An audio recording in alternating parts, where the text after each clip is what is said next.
So పైన పెట్టిన reference ప్రకారం మనం ఇప్పుడు 1 ఇయర్ బేబీకి ఫ్రాక్ని కస్టమైజేషన్ చేస్తున్నాము.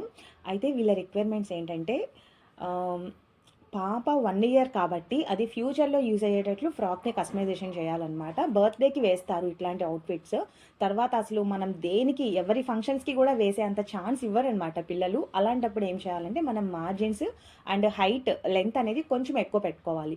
లెంత్ ఉండకపోయినా మార్జిన్స్ అనేది మంచిగా పెట్టుకుంటే వాళ్ళు 5 to 6 ఇయర్స్ వరకు చక్కగా యూజ్ చేసుకోవచ్చు అనమాట. సో నేను అట్లనే మార్జిన్స్ అదంతా కూడా మంచిగా పెట్టాను. ఇంకొక రిక్వైర్మెంట్ ఏంటంటే ఫ్యాబ్రిక్ని చాలా కాస్ట్లీ పెట్టి తీసుకొచ్చారు కాబట్టి ఫ్యాబ్రిక్ ఏమైనా సేవ్ అయితే మాకు కొంచెం సైడ్ చేయండి మేడం అని అన్నారు.